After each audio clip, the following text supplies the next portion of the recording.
Bonjour à tous et bienvenue dans ce 25e épisode de Starling, le meilleur podcast Yoshi du game en France et le seul à vous faire découvrir Stardom et Seedling avec passion comme toujours. Je suis évidemment en compagnie de Miano. Miano, comment vas-tu ?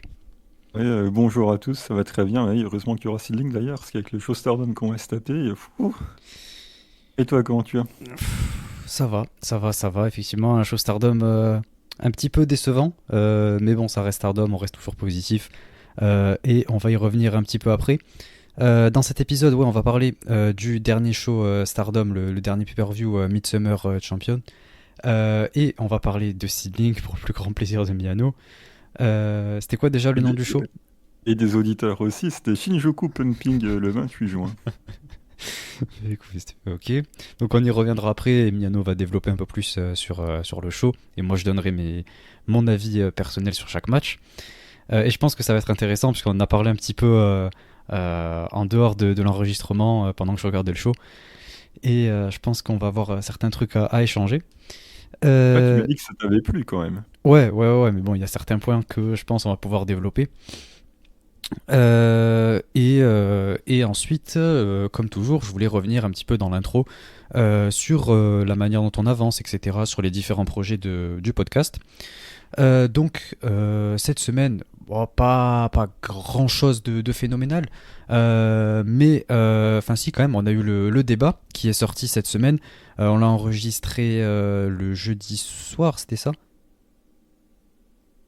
Tout à fait. Ok. C'est bon, j'ai bonne mémoire. Et on l'a diffusé vendredi matin, du coup. Donc voilà, allez faire un tour. On essaie de développer le sujet autour des freelance et des apparitions chez Stardom de celles qui sont pas signées. On a utilisé le terme freelance évidemment, mais il y a certaines qui sont signées dans d'autres compagnies et qui apparaissent de temps en temps. Mais voilà, c'était pour englober à travers un seul mot, quoi. C'était plus rapide. Et du coup, on essaie de développer autour de ça, de revenir sur à peu près les catcheuses les plus importantes, voir ce que ça a apporté pour elle et pour la compagnie, etc. Chacun donne son opinion. Et on était à côté de nos modos, nos bons amis Pip et Amré. Et on avait un invité spécial qui avait obtenu sa place sur le Discord avec un petit jeu qu'on avait fait. C'était Ethan. Donc voilà, allez faire un tour sur la chaîne YouTube. C'était un débat qui apparemment était assez intéressant des retours qu'on a eus. Donc voilà, je pense que ça peut intéresser pas mal de monde. Et on remercie évidemment Oh My Ghost pour cette magnifique miniature qu'il nous a fait. Donc voilà, allez faire un tour là-dessus. De mon côté, je travaille toujours sur le projet du Patreon, comme je vous l'avais dit. J'ai eu 2-3 complications, j'ai énormément travaillé dessus, j'ai passé beaucoup de temps, mais ça n'a pas donné le rendu que je souhaitais, donc j'ai préféré recommencer avec une toute nouvelle approche, etc. Et c'est quelque chose qui m'a pas mal usé mentalement. Mais voilà, je veux vraiment vous donner de la qualité. Je voulais vraiment que ce soit quelque chose de propre et d'intriguant, etc. Donc voilà, là j'ai pu réussir à le terminer hier au moment où on parle. Donc voilà. Déjà la vidéo preview, du coup, en fait, je vais vous faire une petite preview sur YouTube de ce que sera cette histoire, cette prochaine histoire qui sera sur le Patreon, du coup. Donc voilà, ça va sortir très bientôt. Je suis en train du coup de travailler sur l'histoire à l'écrit du coup de ce côté-là. Et ça va arriver très prochainement. Ça m'a juste demandé un petit peu plus de temps puisque j'ai eu 2-3 complications, j'ai pas eu le résultat que je voulais comme je vous l'ai dit et je voulais vraiment que ce soit parfait. Je préfère vraiment faire dans les détails et faire quelque chose de propre. Donc voilà. Et ensuite, on a eu un nouvel abonné au Patreon. Donc ça nous a fait extrêmement plaisir. Il nous a même envoyé un petit message, donc c'est très gentil de sa part. C'est Trikitov. Voilà, donc ça nous fait très plaisir. Merci à toi. On a vu le message que tu nous as mis sur le Patreon. Ça nous a fait très plaisir et on n'a pas manqué de te répondre. Donc un grand merci à toi et évidemment merci à tous les autres abonnés, donc évidemment dans l'ordre: Pip, Corwin, Amri, Psycho, Kana, Roi Lord, Guillaume, Yanis Papis, Julien, Miburo, Florian et Trikitov du coup. Donc voilà, merci à vous tous.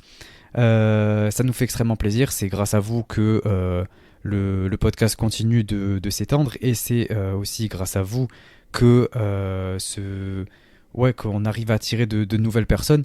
comme Trikitov par exemple qui a rejoint le serveur Discord il y a pas longtemps et qui se met de plus en plus à Stardom. On a de nouvelles têtes qui viennent sur le Discord ou qui s'intéressent aux produits. Donc voilà, c'est très cool pour nous et ça nous permet de sortir plein d'autres projets à côté et tout, comme vous avez pu le voir. Moi, vous savez que c'est un projet qui me tient énormément à cœur et pour lequel je sacrifie beaucoup ma vie personnelle, etc. Tout mon temps libre, c'est essentiellement consacré à tout ça. Je travaille énormément dessus, donc c'est pour ça, c'est aussi une forme de soutien pour ceux qui le souhaitent nous soutenir. Donc voilà, merci à vous tous qui êtes abonnés. Et comme toujours, ça nous fait extrêmement plaisir et on manque pas de vous le rendre de la meilleure façon qu'on puisse. Donc voilà, c'est tout pour cette petite intro. Tu voulais rajouter quelque chose? T'as oublié un petit truc, faire un petit rappel, comme quoi on a mis tous les anciens podcasts dans l'onglet podcast de YouTube. Ouais, c'est vrai, effectivement, merci de me le rappeler. On a découvert cette fonctionnalité, en effet. Maintenant, les podcasts seront également sur notre chaîne YouTube. YouTube a mis en place un onglet podcast sur les chaînes YouTube en général pour ceux qui veulent lancer un podcast. Donc c'est depuis mars en plus de cette année, donc c'est assez récent. Et du coup, on a pu répertorier tout dessus. Donc tous ceux qui préfèrent écouter sur YouTube ou tous ceux qui ont des amis à qui ils voudraient le partager mais qui préfèrent regarder que sur YouTube ou qui n'ont pas Spotify ou Apple Podcast, etc. Voilà, on a YouTube qui est à disposition, donc c'est super. C'est au format normal comme YouTube, quoi, comme une vidéo, mais avec juste la petite image, la miniature de l'épisode. Et on a pu remettre un petit peu tout, on a tout remis dans cette playlist-là. Donc allez faire un tour si jamais vous préférez écouter sur YouTube ou faire découvrir à d'autres personnes. Merci pour le rappel.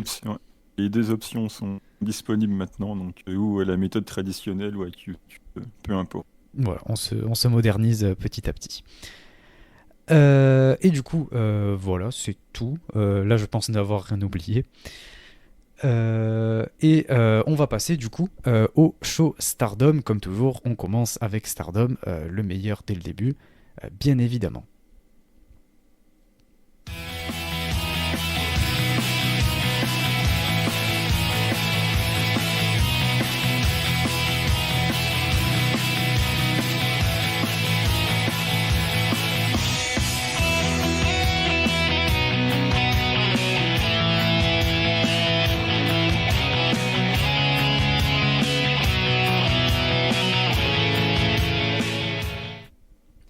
Stardom Midsummer Champions, c'était le 2 juillet 2023. On avait, à mes yeux, une carte un petit peu pauvre en termes de matchs. C'est-à-dire qu'il n'y avait que 3-4 matchs qui étaient vraiment intéressants et je dirais même bookés. Mais on va y revenir un peu après. Et le reste était quand même pas mal de remplissage. Mais bon, ça reste un pay-per-view, ça reste quand même intéressant à suivre, etc. Donc on a eu le match déjà de pré-show. Bon, on va pas rentrer en détail, juste pour dire que c'est Waka qui a remporté, qui a eu la victoire. Donc voilà, on va voir vers quoi ça amène. On a parlé, je sais plus, je crois que c'était au dernier épisode, où on disait que c'était un petit peu retombé et tout. À voir si jamais on peut repartir peut-être sur un petit enchaînement de victoires, même si je pense pas que ça va amener vers un push de ouf, quoi, mais je pense un petit enchaînement de victoires, pourquoi pas, enfin on espère, mais voilà pour le pré-show. On commence avec la main card. Du coup on avait Azuki Sayaida et Aya Sakura contre Suzu Suzuki, Mei Seira et Hanako. Donc un petit match dans lequel en tout cas, enfin on ressent que c'est surtout Azuki et Suzu qui sont là pour mettre en avant un peu les nouvelles à l'aide de Sayaida et de Mei Seira des deux côtés. Ça a permis de faire un petit peu briller Aya Sakura et Hanako, j'ai trouvé quand même Azuki assez effacée au début du match. On sent qu'elle laisse quand même le spot aux autres, rester un petit peu à l'extérieur, tout ça. Et après, sinon, en soi, le match était assez cool. J'ai noté un elbow très violent de la part de Suzu sur Saya Ida. Elle l'a mangé en plein dans le menton. Et ensuite, on a un petit enchaînement, justement, je parlais d'Azuki. Un petit enchaînement, petite séquence Azuki contre Mei Seira en high speed, c'était plutôt sympa à suivre. Ensuite, on part sur le finish qui m'a un petit peu déçu.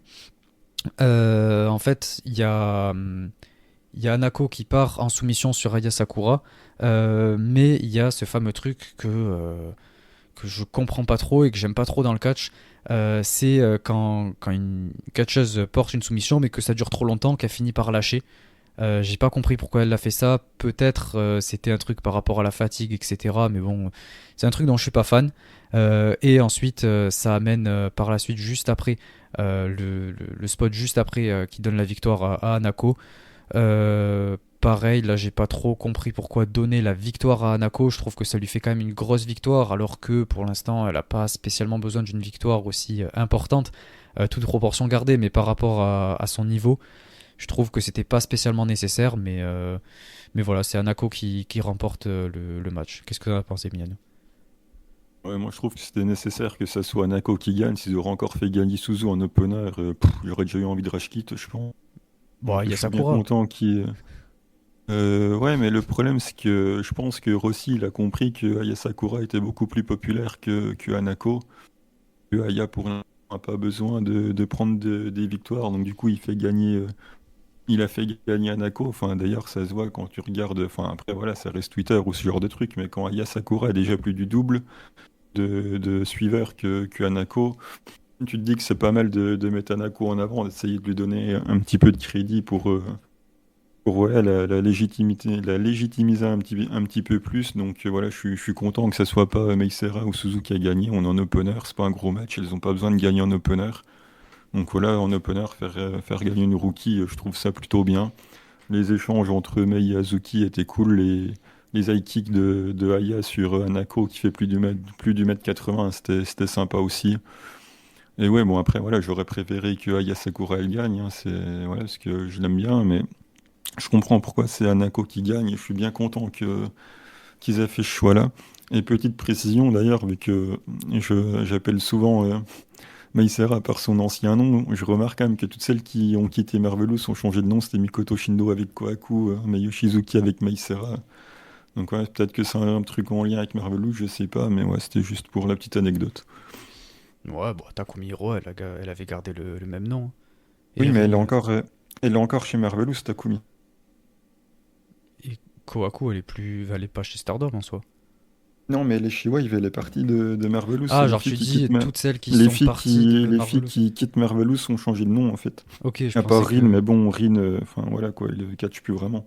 je pensais que tu parlais de celles qui étaient allées à Stardom précisément, c'est pour ça. Donc, Non, non. ok, ok.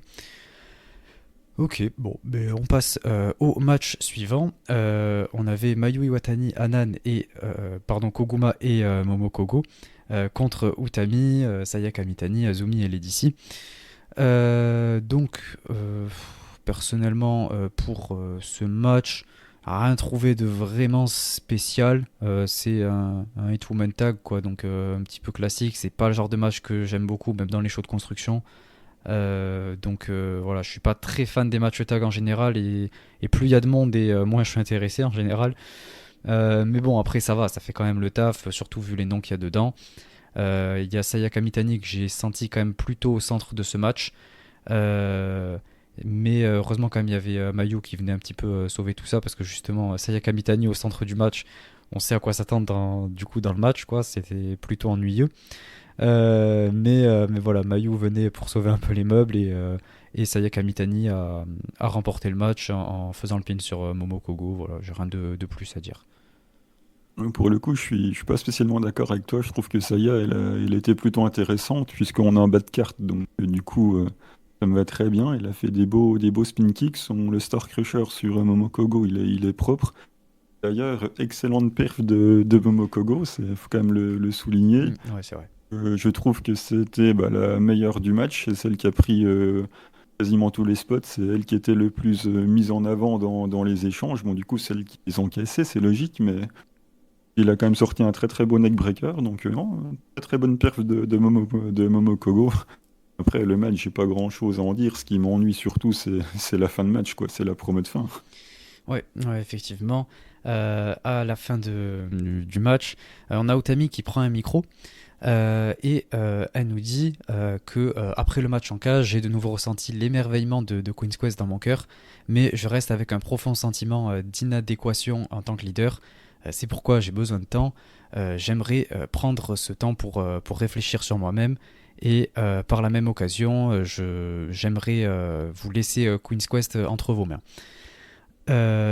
Et du coup, voilà, ça fait que Utami fait une petite pause dans le clan de Queen's Quest et on savait pas trop ce que ça voulait signifier, mais on l'a appris je crois même le soir même ou le lendemain peut-être, que elle allait faire un petit tour du côté des États-Unis chez Game Changer. Donc voilà, elle a eu 3 matchs.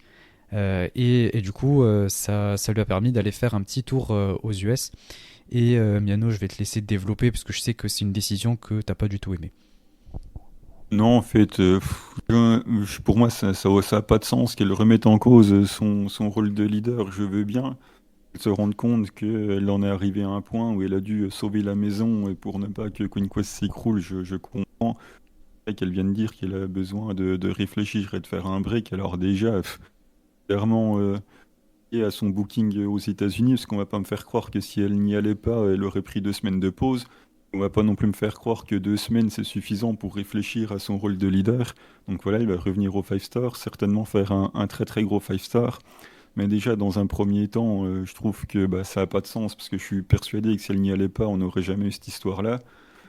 Et puis en plus, voilà, elle a quand même sauvé la maison. Là en plus, il gagne. Donc je vois pas pourquoi elle remettrait son leadership en cause à ce moment-là, avec en plus tout Queen Quest qui lui court après en lui disant ouais, en gros s'il te plaît reste alors que bah, c'était jamais arrivé avant. Donc au moment où ça arrive, au moment où il est finalement reconnu comme le chef de la table de Queen Quest, et bah, c'est là qu'elle dit oh bah non. Enfin du coup pour moi c'est un petit peu moyen. Ah Et ben non, puis je n'y viens bon pas.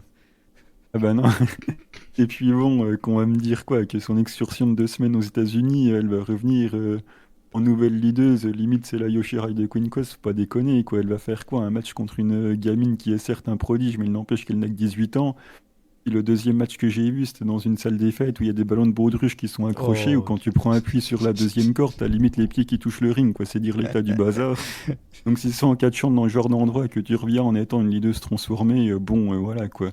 Il fallait clairement trouver un truc pour dire que Utami faisait une pige de 2 semaines ailleurs, et puis on nous a inventé un truc comme quoi mon leadership, ceci, cela, bah à ce moment-là, je sais pas, perds au moins ce match-là et puis remets-toi en question. Mais bon, là, sur une victoire, sur un temps aussi court, c'est un très très beau coup de flûte, quoi. J'ai un peu l'impression qu'on me prend pour un idiot, quoi.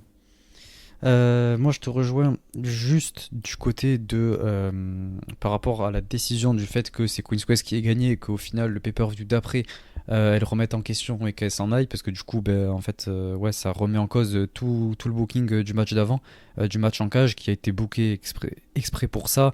Tout a été construit de part en part pour en arriver à ce moment-là, qu'on détruit au dernier moment au pay-per-view juste après de nulle part. Donc, je suis totalement d'accord là-dessus.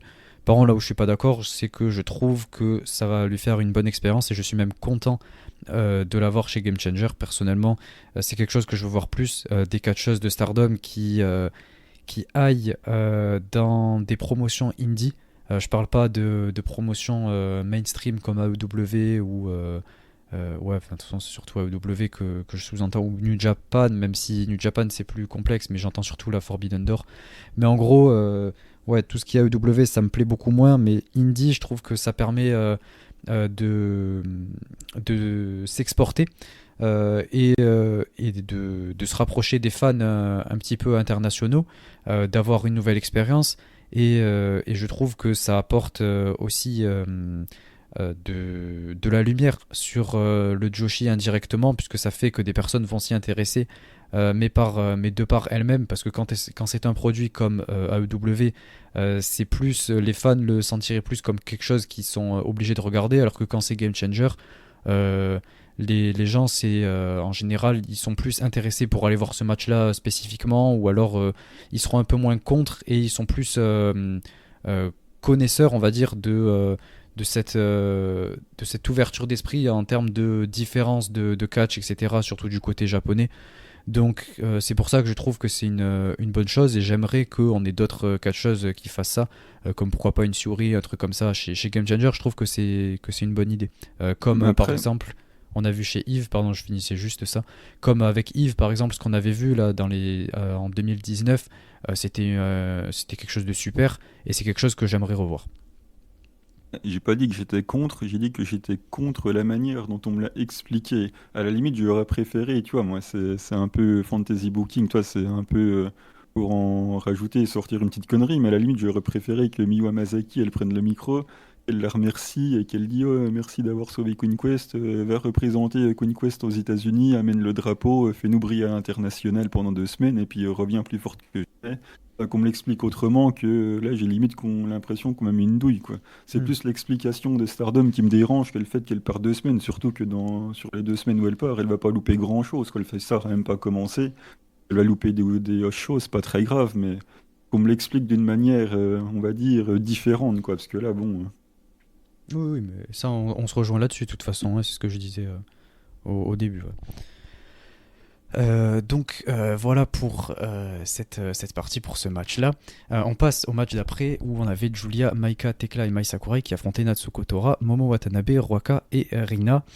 À mes yeux, c'était un match similaire au précédent, un classique 8-woman tag quoi, qui m'a pas fait spécialement rêver. On a eu le Maika Natsuko là, qui était un peu teasé dans le match avec des petites confrontations entre les deux, etc. Avec l'espèce de spot là, de la superplex. Voilà, c'était sans plus. Et quand même, le match finit avec Mai qui alpine. Donc, c'est une bonne chose. C'était le truc positif du match, j'ai trouvé. Mais j'ai pas grand chose à ajouter dessus, malheureusement. Ben, c'est comme pour Azuki à l'opener, on peut pas dire que je me suis régalé avec ce qu'on a laissé faire à Momo dans le match, qui a dû mettre 6 coups de pied et c'est à peu près tout, malheureusement. Par contre, mais quelle idée de faire perdre de taille, quoi. Mais quelle idée de faire perdre de taille maintenant? Je ne comprends pas. Enfin, comment? Enfin, après, ils vont. Je passe vite fait sur la suite, mais comment tu peux aller fracasser Taki derrière alors que tu enchaînes les défaites? Enfin, t'es dans une spirale de défaites terrible en ce moment pour ton clan. Là, tu perds dans un 4 contre 4 totalement osef à un moment donné, enfin, je sais pas, moi, si tu commences à fracasser les anciens membres ou les trucs comme ça, faut quand même que tu aies un petit peu de crédit, quoi. Faut quand même que t'aies un peu de victoire, que tu aies un peu de légitimité. Mais là, t'as quoi? T'as une bonne équipe de losers qui vient taper sur les anciens membres, perdre contre Queen Quest, là, ils perdent contre DDM. Enfin, à un moment donné, faut quand même qu'ils gagnent, quoi. Enfin, là, ça servait à quoi de faire gagner DDM? Autant Mai Sakurai, je l'aime beaucoup, mais enfin, donner la victoire à DDM maintenant, enfin, c'est Odeotai qu'on a besoin en ce moment, c'est pas DDM, quoi. Ouais, et surtout à l'approche du 5 star, en plus avec Natsuko en leader. Natsuko, là, elle a pas vraiment la carrure d'une leader. Et en plus, dans le 5 star, quand elle va arriver, après toutes ces défaites qu'elle a enchaînées, ouais, je te rejoins un peu dessus. J'espère qu'ils vont remonter la pente en lui offrant un 5 star plutôt pas mal. Mais bon, Hmm.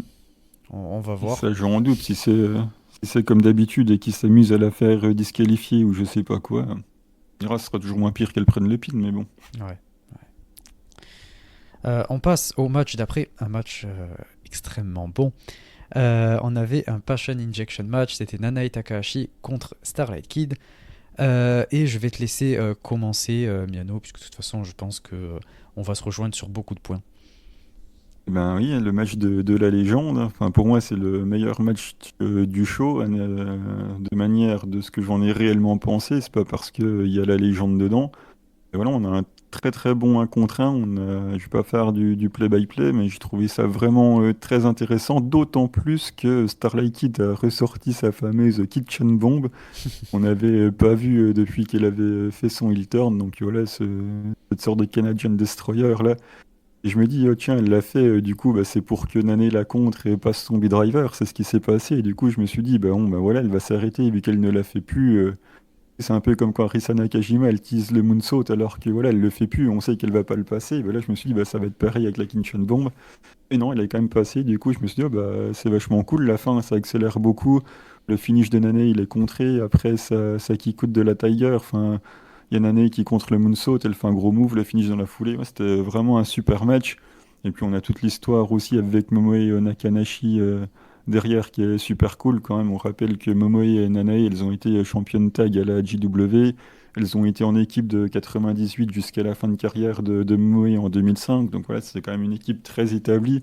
Donc c'est intéressant de voir Momoe au milieu des deux, voir un petit peu ce qu'elle va faire, ce qu'elle va choisir. Donc voilà, en plus d'un super match, on a une petite histoire qui est sympa derrière. Donc bah, c'était très bien, quoi. Ouais, et en plus de ça, Momoe qui s'est entraîné avec Starlight Kid avant le match, donc ça ajoute encore un petit peu plus de drama quoi, dans le match. On sent Starlight Kid un peu frustré de voir Momoe dans l'entrée là, de Nanae. Donc voilà, c'était sympa pour le storytelling, ça ajoute encore plus. Et de toute façon, oui, tu l'as très bien résumé, un match extrêmement bon qui m'a beaucoup satisfait. Et je pense que, enfin, ouais, c'est logique, c'était le meilleur Passion Injection match qu'on puisse voir. En même temps, bon, c'est Starlight Kid qui est dans le match, donc rien de surprenant. Mais j'aimerais juste émettre une petite nuance un petit peu sur tout ça. Et je pense que je suis probablement le seul qui remarque ça de cette manière, enfin en tout cas à émettre une petite critique sur ce match, c'est que malgré tout ça reste un Passion Injection match, c'est-à-dire que c'est booké de la même manière, c'est le même type de match qu'on a à chaque fois, et c'est pas non plus si surprenant que ça, on a le même type d'histoire qui est racontée. Après là la différence c'est qu'on a quand même une Starlight Kid qui joue très bien son personnage de heal avec l'arrogance, etc. Mais sinon, on est sur le même type de match, le même type de structure avec Nanae qui essaie d'amener de la passion, quoi, d'amener de montrer un petit peu sa supériorité, comment, à quel point, enfin voilà, toutes ces années de catch qu'elle a accumulées, etc. Donc heureusement que derrière on a une Starlight Kid qui est quand même assez douée pour jouer son personnage de heal et ajouter le côté arrogance qui du coup permet de contrebalancer les deux personnages, on va dire. Mais sinon dans l'ensemble je trouve que ça ressemble beaucoup à des matchs, à n'importe quel autre Passion Injection match qu'on a pu avoir. Mais voilà, il y a cette différence dans le storytelling et évidemment la différence dans l'in-ring. Donc c'est le même type de match qu'on a eu depuis le début, mais avec un meilleur in-ring et un ajout un petit peu psychologique. Donc c'est ça qui le rend encore meilleur et c'est pour ça que j'en garde que du positif malgré tout. Si tu veux rajouter quelque chose ou Non, non, je non. suis globalement d'accord avec toi. Après, quand tu as la formule légende contre jeune, ben, de toute façon, c'est difficile de booker ça autrement. Donc, Ouais, mais ouais, voilà. c'était bien cool, quoi. Ok, bah écoutez, on va passer à un autre match bien cool.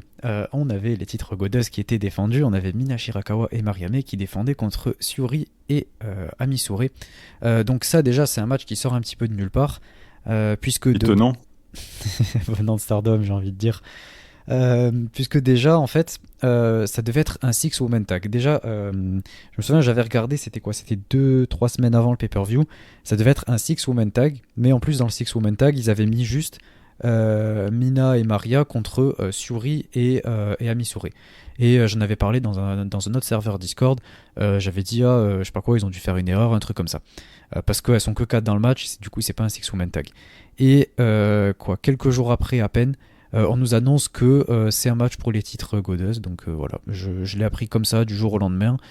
Euh, je, je saisis pas trop l'idée, surtout qu'en plus Amisure, elle venait de perdre le match. C'est elle qui a pris le pin en plus, oui, parce qu'on en avait parlé en plus. Et là, elle a de nouveau un match pour le même titre. Ça me rappelle littéralement un an en arrière là, avec Mirai. Donc voilà, quand elles avaient des matchs de titre toutes les 2 semaines. Donc déjà, voilà, en fait, la manière dont ça arrive, je suis pas fan. Et je m'apprêtais à m'énerver fortement si jamais on en venait à ce que les championnes actuelles perdent leur titre. Mais ça n'a pas été le cas. On a eu un match quand même plutôt bon. Déjà une entrée absolument magnifique de la part de Rose Gold. Et on a un début entre Mina et Ami Souré. On a un peu le rappel autour du Torture Rack là, parce qu'au dernier match qui s'était passé quand Mina avait pris le Torture Rack, je crois que c'était le lendemain ou quoi, elle avait fait un post sur les réseaux sociaux en disant que, pas qu'elle était blessée, mais que elle en avait encore les douleurs et tout. Donc je pense que voilà, c'était une petite référence à ça. Euh, et, euh, et ensuite, on a un très bon teamwork qui continue de s'améliorer entre Mina et Mariamé.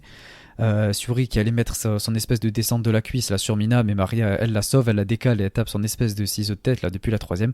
Donc quel teamwork. On enchaîne juste après avec leur move là à deux sur l'apron avec le combo kick powerbomb là sur Suri, et Mina ensuite qui fait son crossbody à l'extérieur. Donc voilà, on a eu de très beaux spots, de très beaux enchaînements, etc. Donc c'était plutôt cool.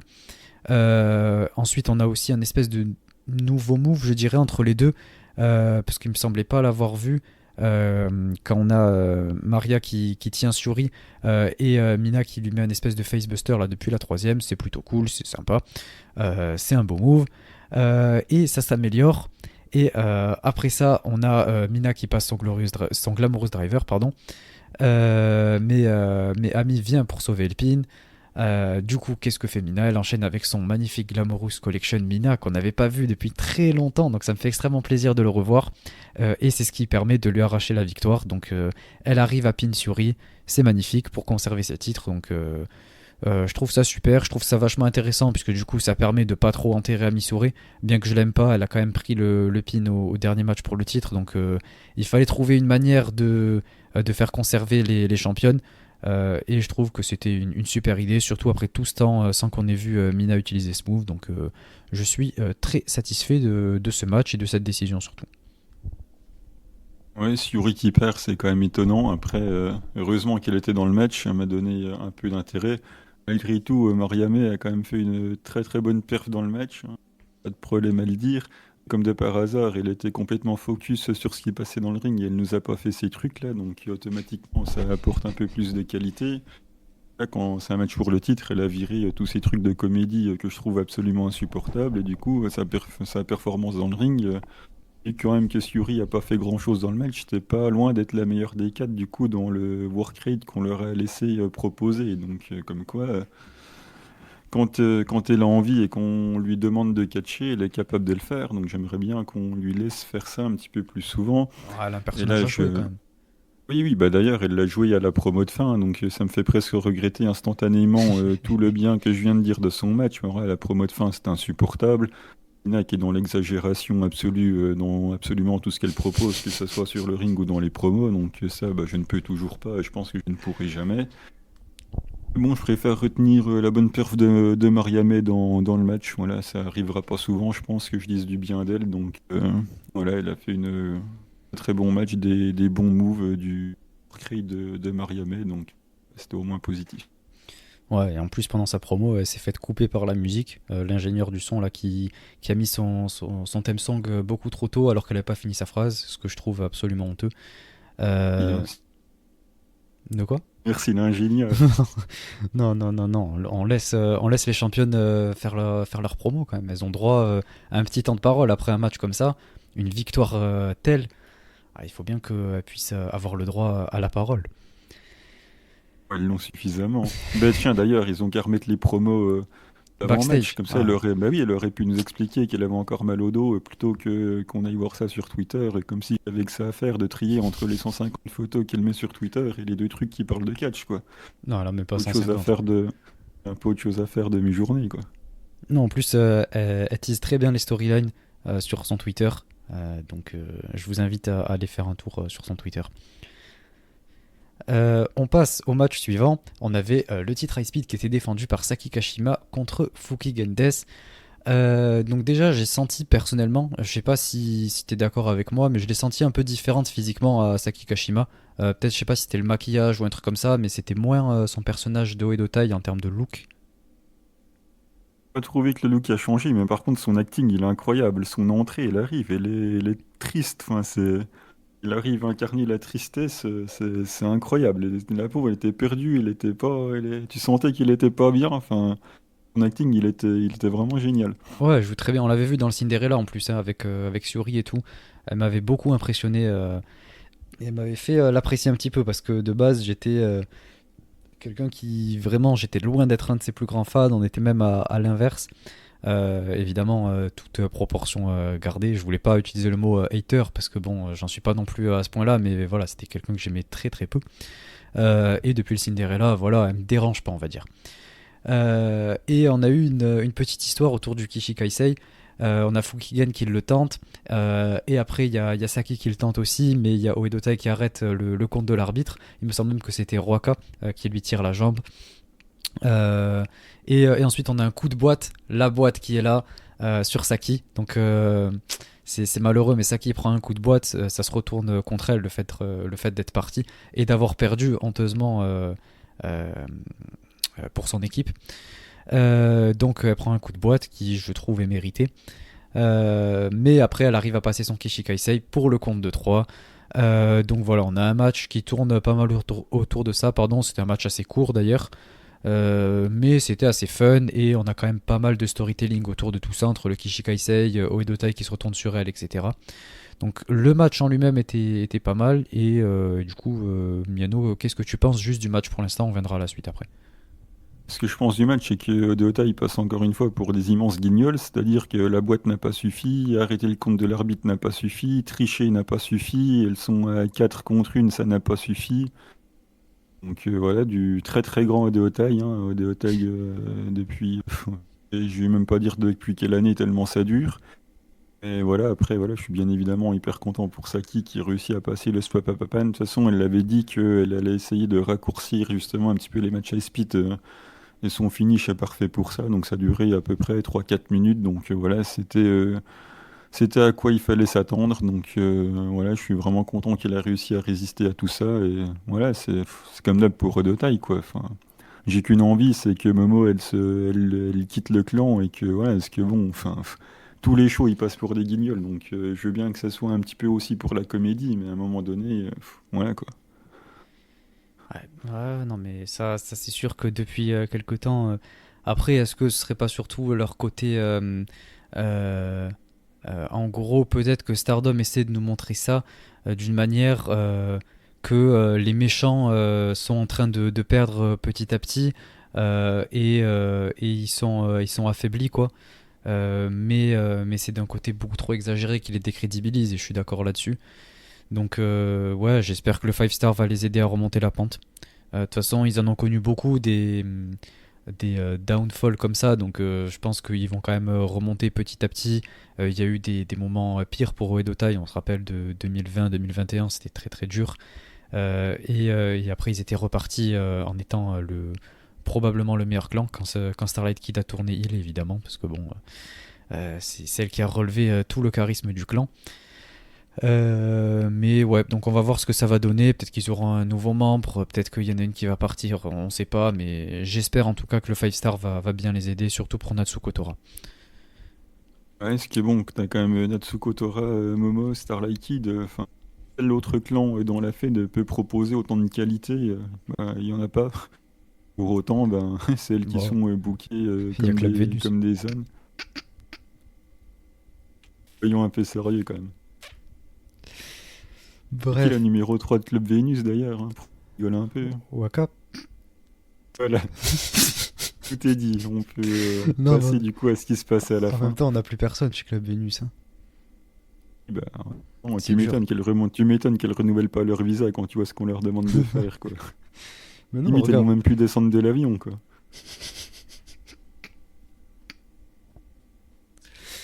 Non, mais ah, mais du coup, on a la promo de fin. Enfin, promo. En gros, on a la séquence de fin, on va dire. À la fin du match, il y a Toei Dotai qui vient pour sauter sur Saki et la tabasser, littéralement. Mais à ce moment-là, on a Syuri qui vient l'aider. Elle sort de nulle part et elle commence à attaquer tout le monde. Donc elle défend Saki Kashima. Donc encore une fois, un petit rappel à leur confrontation un petit peu au Cinderella avec tout ce qui s'était passé, toute cette histoire là qu'elles avaient réussi à faire, qui était super drôle et super intrigante. Du coup, juste après, on a Saki Kashima qui cut une promo. Elle dit à Syuri merci de m'avoir sauvé. Syuri a voulu me protéger, donc j'aimerais rejoindre Godzai. Donc c'est comme ça qu'on en arrive là. On a Syuri qui accepte et Saki Kashima rejoint officiellement Godzai. Donc voilà, une nouvelle membre chez Godzai. Je pense qu'il le fallait vu le peu de membres qu'il y avait. Mais en tout cas, c'est intéressant et j'ai enfin une personne derrière qui être dans Godzilla, enfin, que je trouve intrigante. Donc voilà, c'est pas si mal que ça. Miano, t'en penses quoi? Euh, Juste petite précision, Rina n'a encore pas frappé Saki, donc peut-être qu'il se désolidarise un petit peu de tout ça. On verra un peu par la suite si ça débouche sur quelque chose ou pas. Mais oui, Saki avec Syuri, bah, je suis hyper content. C'était assez marrant dans le 5 star. D'ailleurs, j'en avais parlé un peu dans le Discord. J'avais dit, tu vas voir, Saki, elle va se retrouver avec Syuri, ça va être marrant. Et du coup, bah, ça arrive, donc je suis content. Maintenant, j'ai qu'une envie, c'est que Syuri fasse tout le boulot et que Saki arrive derrière pour se papapapan. Quel catch quoi, 10% du match, que Syuri allonge tout le monde et que voilà, Syuri arrive pas à finir et que hop, le petit spapapapan derrière et voilà, une petite tag league ensemble, victoire au tag league, les titres tag derrière et puis voilà, moi je demande que ça Ah ouais, maintenant. tu vas loin, toi. Ah ouais, mais ouais, moi ça m'hype à fond, moi cette équipe, mon niveau de hype il est à fond là. Miano, il a déjà booké la Tag Après, League. mon prono ça reste quand même Aphrodite, même si du coup j'ai peur qu'il fasse gagner Utami, mais enfin, j'ai peur qu'il fasse gagner Utami, j'ai peur qu'il fasse gagner Mina, j'ai peur qu'il fasse gagner plein de monde, sauf celle que j'ai envie de voir gagner. Mais bon, ouais, Saki et Syuri, ouais, j'ai beaucoup d'hype, j'ai bien envie de voir son équipe. Ouais, bon, moi c'est pas non plus l'équipe de l'année, hein, mais on va voir ce que ça va donner. Je trouve ça intriguant. On passe au match suivant, un match qui du coup n'était pas intriguant pour sa part. Tam Nakano contre Mirai pour le titre Wonder. C'était un match extrêmement ennuyant à mes yeux, évidemment. Encore une fois, je ne parle que pour moi-même, de mon avis personnel, c'est même le but de ce podcast. Mais j'ai trouvé ça terrible. Bon, déjà, ils ont mis les moyens sur l'entrée de Tam, hein, comme à chaque fois. Euh, et du coup, elle rend ça un petit peu épique. Dès le début, on sent que c'est plutôt compliqué. Rien que sur le chain, on a l'impression qu'elles se comprennent pas trop. C'était un peu difficile. Et on enchaîne évidemment sur le classique spot sur la rampe. Ça bouge pas. Ensuite, on a une tentative là, de close line du haut de la troisième de Mirai en essayant de faire quelque chose d'épique, quoi, mais c'était pas super bien fait, j'ai trouvé, c'était vraiment pas fou. On a Mirai qui se dégage du Violet Screwdriver là, de Tam. Voilà, encore une fois, le dégagement des finishes, ce que j'apprécie très peu. Après, là, c'est un match pour le titre, donc je comprends ce qu'ils essayent de dire, hein, mais encore une fois, j'aimerais qu'on garde ça pour des matchs plus importants. Quand c'est un ou deux dégagements de finish dans un Syuri contre Julia à All-Star Grand Kingdom, par exemple, ben là, je pourrais comprendre. Mais là, dans un match comme ça, surtout en co-main event, bon, et puis c'est pas comme si on envoyait à chaque défense de titre limite, donc c'est pénible à force. Et après, on a un spot un peu plutôt pas mal quand Tam elle essaie de partir là pour sa Tiger, mais Mirai elle contre en espèce de dropkick un petit peu. Enfin, en tout cas, j'ai trouvé ça très stylé. J'ai pas le nom de la prise, mais c'était très cool. Et évidemment, comme on s'y attendait, Mirai a fini par remporter le match. Et c'est la nouvelle championne Wonder. C'est pas comme si on utilisait ça depuis 2 ans. Enfin, 2 ans, j'exagère, c'est un, mais deux Cinderella pour en arriver à ça, quoi. Je trouve ça quand même pas fou. Et en plus, pour un match comme ça, et pour une championne comme ça, parce que je suis désolé, mais je pense pas qu'elle sera à la hauteur. On a beau dire Mina, mais bon, Mina, je pense qu'en tout cas, son règne en un mois aura été plus intéressant que le règne que va nous proposer Mirai. Et je suis absolument pas hypé. J'ai l'impression de revenir au règne de Sayaka Mitani, c'est-à-dire avec zéro intérêt pour le titre Wonder désormais. Donc voilà, ça me fait très mal. J'espère qu'elle va perdre le titre rapidement. Je suis désolé pour tout ce sel sur Mirai, hein, mais à force j'en ai vraiment marre. Ça fait plus d'un an, un an et demi qu'on nous force ça par la gorge. Et à force j'en ai marre, surtout après deux Cinderella remportées, pour nous pondre un match comme ça. Donc voilà, j'ai vraiment pas été fan. Miano, voilà, je vais te laisser donner ton avis sur le match. Bah, déjà, sur le placement de cartes, je trouve ça absolument scandaleux. On a quand même la double championne qui perd un de ses deux titres et c'est pas en main event pour nous proposer un main event où aucun titre est en jeu pour. Enfin, on y reviendra après, mais déjà, le placement ne me convient pas. À la limite, si tu m'avait conservé, on peut se dire en co-main event, bon, elle conserve, d'accord, mais là, on a quand même la double gagnante du Cinderella, la double championne, le deuxième essai de Mirai après que échoué à sa victoire du Cinderella la première fois et c'est même pas en main event quoi. À un moment donné, tu te dis mais qu'est-ce qu'il vous faut de plus quoi. Donc déjà le placement sur la carte très moyen, un peu moins salé que toi sur le match. Je trouve que le match est plutôt bon, mais c'est en partie grâce à Tam. Puisque au début du match, on voit quand même ce que Mirai il essaye de faire. C'est quand même assez pertinent ce qu'il propose au début, c'est-à-dire qu'il essaye de tabasser Tam Nakano le plus possible. Tu vois toute sa frustration déjà d'avoir échoué. Elle pousse l'arbitre plusieurs fois pour continuer à mettre des droits à Tam. Donc on sent que voilà, on sent qu'elle est vénère et qu'elle a envie de s'en sortir. Après, comme tu l'as dit, on a le fameux spot sur la rampe qui n'apporte strictement rien au match. Et après, il y a Tam qui déroule, Mirai qui fait que encaisser et qui ne propose rien, si ce n'est qu'elle revient avec ses énormes lariats. J'aime beaucoup ces lariats. Elle a enfin arrêté de les faire en sautant. J'avais critiqué ça dans un podcast en disant arrête de sauter, garde les deux pieds bien par terre, envoie un tronc d'arbre et puis ça marchera bien mieux. Et ça marche très très bien. Le problème c'est qu'on en a fait une dizaine bah, parce qu'elle a rien d'autre à proposer. Et moi ce qui m'a surtout dérangé c'est que plus même que le kick-out du Violetto Screwdriver, c'est le kick-out à un. Elle se dégage à un de la Tiger Suplex quoi. Donc là, alors le niveau de forçage était déjà maximum, mais le dégagement à un de la Tiger Suplex, à un moment donné, stop quoi, faut pas déconner non plus quoi. Qu'elle dégage à 2, au moins à 2, mais à un non, enfin, faut pas manquer des manques de respect, des manques de respect comme ça, c'est pas possible. Donc voilà, dégage-toi à 2, allonge-la avec une grosse lariat, passe ton finish, compte 2-3, et puis voilà, le match il est pas si mal que ça. Je mets quoi, allez, je peux mettre 3-5, si t'aimes bien Mirai, tu peux mettre 3,75 à la limite. C'était pas un scandale, quoi. Après, voilà, je suis comme toi, le Reign Wonder de Mirai, bah, ça va pas m'intéresser des masses, quoi. Elle va balancer des énormes lariats et finir avec son finish, et puis voilà, quoi. Donc s'il a pas un adversaire qui un petit peu d'intérêt au match, un petit peu comme la Tam, on risque de s'ennuyer. Moi, ce qui m'inquiète surtout, c'est de me taper un Mirai contre Maika. Alors là, j'ose déjà. Je m'imagine ce qui va se passer dans le ring, des shoulder blocks pendant une demi-heure, la superflex de Maika, Mirai qui met des clotheslines, et ça va finir sur une powerbomb en tournant ou un truc comme ça, là, pendant 25 minutes. Ah, j'ai très très peur de ça. Mais sinon, de toute façon, Mirai, enfin, il a une histoire concrète avec qui? Mina. Franchement, oui, mais bon, Mina, elle va pas le regagner une deuxième fois, hein. Une fois, ça m'a suffi. Euh, J'avais dit que le titre Wonder, les champions, c'était de pire en pire, mais là, on a un enchaînement, Syuri, non pas Syuri, pardon, Sayaka, Mina, un moment créé pour ta, mais là, Mirai, Là, on touche le fond.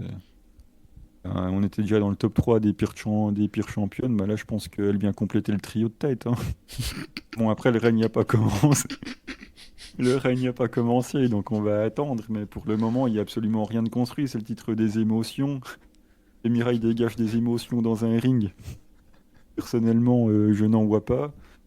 Et puis voilà, enfin, il faut quand même une storyline derrière pour le titre de la Wonder. On peut pas se contenter de faire des matchs d'exhibition. Et pour l'instant, on n'a rien qui est prêt pour Mirai, quoi. Puis c'est pas dans le 5 star qu'on va construire quelque chose, hein. C'est pas le lieu. Donc à mon avis, bah voilà, ça va être des défenses. Il y a quelqu'un qui va se pointer, elle va challenger, Mirai va gagner. Et puis voilà, quoi. On n'a absolument aucun plan. On n'arrive pas à se dire, tiens, quelqu'un a une grosse storyline avec elle, ce sera sûrement elle la prochaine championne, bah, puisqu'il n'y a rien, quoi. Il n'y a rien qui a été fait non plus pendant le règne tag pour construire des grosses rivalités avec elle. Donc je sais pas sur quoi on va partir, mais en tout cas, il y a très peu d'enthousiasme. Ouais, si, je pense que ça va partir sur des constructions dans la 5 Star, hein, avec soit des draws ou quelqu'un qui va pin Mirai, un truc comme ça, pour le prochain pay-per-view, un truc du genre, quoi. Classique Stardom. Pas très emballant, quoi. Ouais, c'est sûr que ça vend pas du rêve. Tout comme le main event d'ailleurs. Effectivement, très bonne transition, merci Miano. Ouais, Euh, c'était cadeau. du coup, on passe au main event. C'était Saori Anou contre Natsupoi dans un Indian Strap match. Alors bon, déjà l'histoire, c'est... j'en ai parlé dans le débat d'ailleurs. En fait, on a... pour l'histoire, il y a Saori Anou qui avait posté sur son blog en expliquant un peu toute l'histoire qu'elles ont entre les deux, comment l'une est jalouse de l'autre, etc. Enfin, il y avait tout un truc comme ça. Il y a eu pas mal, enfin, c'est arrivé dans les shows de construction qui sont sortis littéralement 2 jours avant le pay-per-view, donc j'ai pas spécialement eu le temps de tout voir. Mais en tout cas, je vous invite à aller voir le blog que d'ailleurs on m'a envoyé sur Discord. Donc merci à la personne qui me l'a envoyé. C'était un des abonnés Patreon. C'était Roi Lord, il me semble. Donc merci à toi. Et voilà, et du coup, elle parle de ses sentiments vis-à-vis de Natsupoi, etc. Et donc, on a construit tout ce match autour de ça. Et comme je l'ai dit dans le débat, je trouve que c'est quelque chose qui tombe de nulle part. C'est-à-dire qu'on nous a pas construit grand-chose. C'est arrivé d'un coup, elles se sont embrouillées comme ça du jour au lendemain. Pourquoi avoir fait ça après que Saori Anou en plus ait rejoint Cosmic Angels? Je pense que justement ça aurait pu être une très bonne chose de faire ce match qui ensuite amènerait à Saori Anou dans Cosmic Angels. Mais bon, de toute façon on va y revenir pour ce qui se passe après, enfin pour la promo d'après, etc. Mais voilà, moi je trouve que ça tombe de nulle part, que ça manque d'explications et que ouais, j'aurais aimé avoir plus de détails ouais, sur ce qui s'est passé à la limite sur le circuit hors Stardom auparavant. Sur toutes ces choses-là dans les shows de construction, et ça n'a pas été spécialement le cas. Tout ce qu'on a vu, c'est qu'elle se prenait un peu par les cheveux, elle se prenait la tête, voilà, l'une n'était pas contente, et puis voilà, c'était surtout émotionnel. Mais en termes d'histoire concrète, c'était assez flou. Et le fait que ce soit uploadé très tardivement sur Stardom World, ça n'a pas aidé pour comprendre la storyline entièrement. Mais heureusement, il y avait ce truc là sur son blog, donc ça a aidé un petit peu. Mais comme je dis, voilà, c'est basé surtout sur l'émotionnel. Et ça tombe de nulle part, puisque ben, du coup, ils ont eu quoi 10 jours, ils ont construit ça en 10-15 jours, quoi. Donc pour un match qui du coup a une stipulation aussi importante, parce que c'est quand même une stipulation qui est censée remettre en cause, enfin enterrer entre guillemets à la hache de guerre, faire en sorte que après ça ben, il y a un renouveau et qu'on parte sur de nouvelles bases avec un gros match à stipulation, etc. Et là on a 10 jours de construction avec les deux qui s'aiment pas trop, mais voilà, on nous met ça en main event. Alors qu'à la place ben, on aurait pu avoir le match pour le titre Wonder, même si je l'ai pas aimé. Donc voilà, moi j'ai pas été fan déjà du booking ni de la place sur la carte. Donc déjà tout ça, ça a pas aidé. Et en plus la stipulation que j'aime très peu, puisque je trouve qu'on peut pas faire grand chose avec ce genre de stipulation. Les deux sont attachés, donc il y a très peu de distance physique pour caler certains types de moves. Donc voilà, je suis pas spécialement fan de ça. Les deux sont très rapprochés, c'est beaucoup de corps à corps, on va dire. Donc voilà, c'est moins intriguant. Et du coup, ben, le match, en plus, en termes de qualité, ben, c'est à peu près ça. C'est-à-dire que c'était extrêmement long, il n'y avait pas grand-chose. Certains spots intéressants avec les différents up-spots là, de Natsupoi, avec le moment des trois coins d'ailleurs. Moi, j'en ai compté 4 et je crois que je n'ai pas été le seul. Mais bon, apparemment, ça n'a pas suffi. Et Saori elle l'empêche apparemment pour le dernier. On a des nocelles qui sont assez classiques. On a un spot avec 150 000 German là à mettre Brock Lesnar en sueur, tellement il y en avait. Et ça finit avec Saori qui finit par remporter le match. Donc voilà, on essaie de nous raconter cette fameuse histoire autour des émotions. Et avec certains upspots comme je l'ai dit pour Natsupoi. Mais voilà, la stipu n'a pas aidé.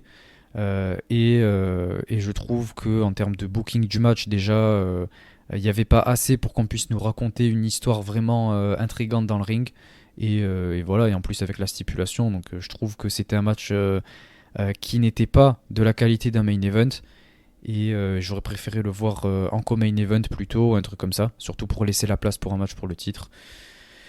Donc voilà, c'est un match dont j'ai été très peu fan et par lequel j'ai été globalement déçu et qui a été beaucoup trop long sur mon avis personnel en tout cas. Ah, moi, j'ai le même avis. Qu'est-ce que c'était long, mais c'était long. Oh là là. Il y a quand même eu des choses intéressantes liées à la stipulation. C'est quand elle s'étrangle justement avec la corde, tu vois, c'est plutôt bien filmé en plus. Donc tu vois qu'il y a la haine entre les deux pour ces moments-là. Et en plus, il y a deux, trois soumissions, deux, trois flash pins avec l'aide de la corde. Donc voilà, ça donne une petite utilité au truc. C'était plutôt pas mal fait. Hors de c'est d'une longueur. Oh là là, c'est vraiment compliqué de rester investi là-dedans parce qu'il se passe quand même pas grand-chose en dehors de ça. Après, il y a le festival de German Suplex, au moins ça m'a réveillé un petit peu. Après, est-ce que ça faisait sens d'enchaîner 150 000 German? J'en sais rien, mais au moins ça a mis un peu d'animation dans le truc. Mais effectivement, Natchan a tapé 4 fois dans les coins. J'ai regardé le truc au moins 3 fois en disant, mais elle a gagné là. Et en fait, entre le 3 et le quatrième match, elle met un petit coup de pied à Saori parce qu'elle n'arrive pas à aller chercher le quatrième coin. Du coup, elle tape sur le quatrième et elle va. Mais en fait, c'est comme si elle avait tapé sur le premier, vu qu'elle va essayer de retaper ensuite, mais du coup, sur ce qui aurait dû être le deuxième. Ah oui, genre ça Donc, ouais, recommence le c'est. compte, quoi. Ouais, en fait, ça a recommencé le compte, elle lui a mis un coup de pied, donc comme si après lui avoir mis un coup de pied, elle allait pouvoir retaper sur les 4 autres. Enfin bref, elle n'arrive pas à taper sur 4, elle n'arrivait pas à taper sur 8, hein, ça paraissait un peu évident. Ouais, moi, je pensais qu'il avait gagné, mais en fait, je me suis dit, ah bah non, vu qu'elle l'a touché, vu qu'elle lui a mis un coup de pied, bah du coup, ça repart de zéro. Voilà, à partir de ce moment-là, tu comprends que Natsupoi va perdre. Moi, de toute façon, on se doutait que Natsupoi allait perdre, hein, puisqu'il suffit de voir qui est arrivé en dernier pour savoir qui va gagner, vu que c'est un match et ennuyant, effectivement. Ouais, mais ouais, je pense qu'il n'y a pas grand-chose à dire de plus. On a du coup la promo de fin qui était plus intéressante que le match. On a Natsupoi qui... non, pardon. Saori Anou qui dit Natsumi et Natsupoi qui dit non, c'est Natsupoi. Et ensuite, elle dit nous sommes idiotes, quoi, n'est-ce pas? À quel point est-ce que on est prêt à aller pour ne pas perdre l'une contre l'autre? Qu'est-ce qu'on fait? Est-ce qu'on va continuer longtemps à s'opposer de cette manière? Ensuite, Saori dit est-ce qu'on continue cette relation? Et Natsupoi dit que c'était pas assez. Saori, je me demande si nous ne sommes pas liés par quelque chose qui peut pas se briser même si on le veut. Saori, pour moi, tu seras toujours ma rivale. Saori répond que ça lui va très bien. Et du coup, Saori lui dit de ne pas la sous-estimer et Natsupoi fait de même. Et ensuite, Saori la remercie.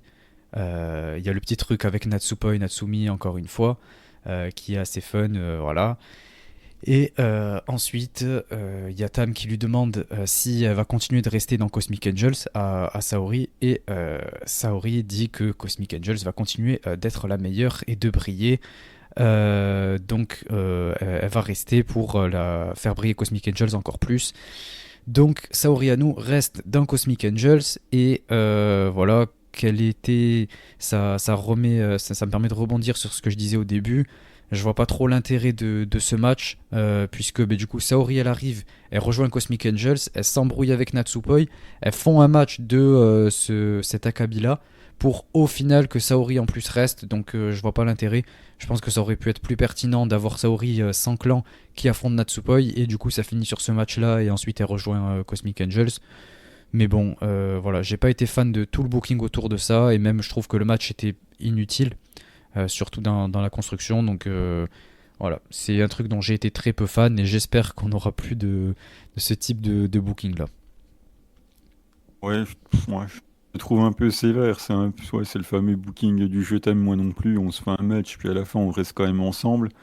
Et cette fameuse, je vais encore revenir sur ma Tag League, mais cette fameuse période de fin d'année où tout le monde se fait chier, ouais, la Tag League, machin, ça prend 2 mois et tout, mais on a encore une autre équipe qui pourrait être sympa s'ils font Saori et Natchan dans la Tag League.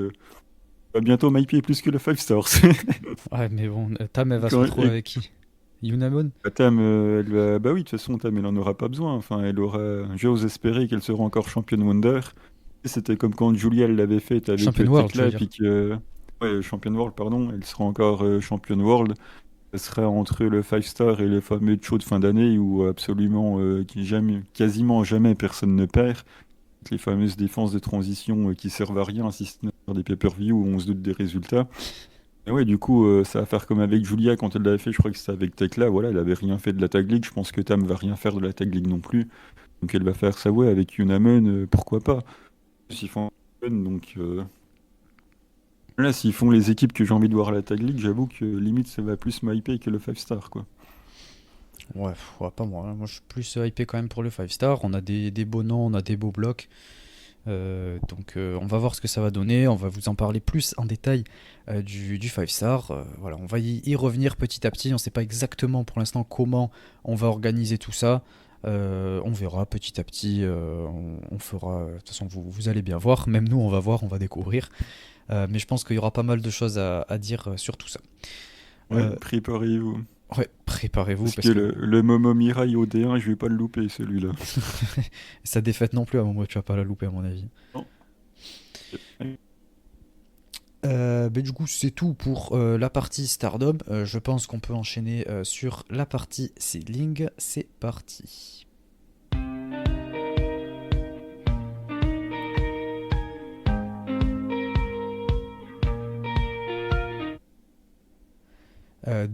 Seedling, c'était quoi déjà? Shinkiba? Non, c'était Shinjuku Pumping. Shinjuku Pumping. Bah écoute, je vais te laisser en parler plus en détail puisque j'arrive même pas à me rappeler du nom du show, donc c'est pas moi qui vais détailler autour de tout ça. Bah, c'était le 28 juin avec deux grosses affiches avec la fameuse fin de la storyline entre le clan de l'Asego avec Asuka et Makoto qui défendaient contre les petites baies jumelles Ayame Sasamura et Riko Kaiju. Et en main event, on avait la fin, ça y est, la fin de la storyline générationnelle entre Arisa Nakajima qui défendait contre Itsuki Aoki. On en parlera à la fin du retour de Sari dans la promotion. Ça y est, elle est revenue.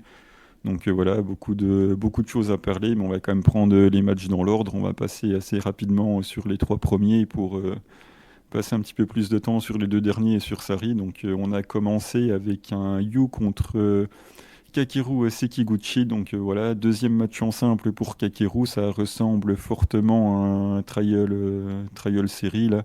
Je sais pas si on en fera 5, ça dépendra aussi de comment ils ont envie de la booker. Mais en tout cas, voilà, on a l'air d'avoir une petite série de matchs en simple pour Kakeru qui est en train de s'organiser. Moi, le match, j'ai bien aimé. C'est un opener classique de chez Seedling. Voilà, c'est assez lent dans la construction, donc voilà, la manière dont Sid construit les matchs, ça ne bouge pas. Et c'est plutôt intéressant puisqu'il y a Kakeru qui arrive à contrer les deux gros moves de Mou. La Cannonball est contrée une fois, la Powerbomb de Yu elle est contrée aussi une autre fois. Il y a toujours le travail intéressant de soumission, le travail au sol de Kakeru qui est pas mal avec du coup Yu qui finit quand même par passer tout ça, qui passe la Powerbomb et qui gagne à la fin. Voilà, c'est un bon match de catch, un opener plutôt satisfaisant pour lancer le show, quoi. Ouais, moi j'ai rien trouvé de spécial. Yu qui quand même heureusement m'a un peu régalé, un petit peu fait intéresser, enfin être intéressé dans le match. Mais voilà, j'ai rien de spécial à dire quoi, rien de bien fou dans ce match. Ensuite, on a eu un changement de carte puisque de base c'était Misai Kagura, Rapidita et Leon, sauf que Misai Kagura était en mauvaise condition, donc je sais pas s'il était malade ou ce qu'elle avait, en tout cas elle ne pouvait pas participer. J'espère que il n'a rien eu de trop grave, donc du coup on s'est retrouvé avec Rapidita contre Leon. Et c'était assez marrant puisque voilà, avec Rapidita, il a toutes ses copines dans la Fed, elle invite tout le monde à danser, donc des fois les adversaires le font, des fois non. Et là Leon du coup ne voulait pas, donc Leon ne danse pas, donc du coup Natsuki qui est encore très ami avec Rapidita font travail à deux très clairement, et du coup Leon se retrouve toute seule et la fin est assez amusante puisque tu as Leon qui est sur la troisième corde, elle va pour faire son splash sur Rapidita et t'as Natsuki Tayo qui arrive, qui fait une sorte de chute avant en prenant la jambe et le bras de Rapidita pour justement lui permettre d'éviter la chute, et ça permet ensuite à Rapidita de gagner le match. Donc voilà, il y a Léon qui s'est fait rouler par Natsuki Tayo. Donc voilà, c'était assez amusant, et victoire de Rapidita grâce à Natsuki Tayo. Moi je vais faire le mec un peu quand même un peu rabat-joie, hein, mais j'ai pas trouvé ça spécialement fun. Le match était juste correct et j'ai pas trouvé quoi que ce soit de bien spécial quoi dans le match. Ouais, de toute façon, déjà, elles n'avaient pas beaucoup de temps, parce que voilà, il y avait comme Miss Kagura, elles avaient sûrement prévu autre chose, donc elles ont dû s'adapter assez rapidement. Et comme le truc autour de la danse et de Natsu était plutôt sympa, mais avec l'ajout de Misa, ça aurait ajouté un petit peu de fun, mais ouais, malheureusement, elle n'était pas là. Et ensuite, on enchaîne avec un 3 contre 3 entre l'équipe qui commence à s'établir entre Matsumoto et Mizunami et Nakamori, qui était face à Natsu Sumire, Mima Shimoda et Maya Yuki. Donc c'est la troisième, je crois, victoire consécutive pour Matsumoto, Mizunami et Nakamori. Et voilà, si tu veux parler un petit peu, un petit peu du match avec l'entrée de Natsu, ce qu'a proposé Natsu, vas-y, je te laisse la joie de commencer. Franchement, avec grand plaisir, puisque ça rejoint ce que je disais, ce que j'essayais de nuancer autour de Mariame, Sexy Dynamite Princess, etc. C'est-à-dire qu'on a quand même du côté tout ce qui est un petit peu sexy, etc. Mais basé sur du comédie. Et là, je trouve que Natsu Sumire l'a très bien fait. J'ai trouvé ça vraiment drôle. La manière dont elle jouait, son acting, etc., sa manière de jouer avec le public. On a même Natsuki Tayo qui vient un peu pour la pousser parce qu'elle commençait à danser sur la table et tout, enfin, c'était n'importe quoi. Mais elle était super drôle, elle a fait ça super bien et je trouve qu'elle joue parfaitement son personnage en plus, puisque évidemment c'est quand même son personnage. Elle a un personnage quand même beaucoup basé là-dessus et tout. Et je trouve qu'elle joue très bien. C'est quelqu'un de très drôle, même à l'époque de Stardom, elle me faisait beaucoup rire. Elle a toujours eu cette capacité, voilà, à interagir avec le public et être assez fun. Et là, elle a montré qu'elle en était capable. Et j'ai trouvé que voilà, ça apportait un peu d'ambiance à Seedling, puisque je suis quelqu'un qui trouve que les shows Seedling sont très vides, avec très peu d'ambiance. Oui. Et là, du coup, j'ai trouvé que Natsu Sumire venait un petit peu remonter un peu le niveau, quoi. Et ça a été la MVP du match, voilà, tout simplement. Elle a été incroyable du début à la fin. Et le spot au-dessus de Rio, là, avec Natsuki qui la pousse, c'était assez fun. Quand elle essaie de passer une jambe, puis la deuxième. Bref, Natsuki a régalé et je ne retiens qu'elle de tout ce match, puisque elle a été super. Elle a rendu ce match vraiment fun et vraiment intriguant. Une des rares fois que je passe un bon moment devant un match de Sydney.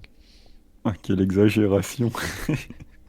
Non, le Natsu, il a régalé. Et pourtant, je suis pas fan de la gimmick, mais la manière dont ça amené décide, ça change quand même le point de vue, puisque déjà, tu as la patronne qui ne veut pas de ce genre de choses.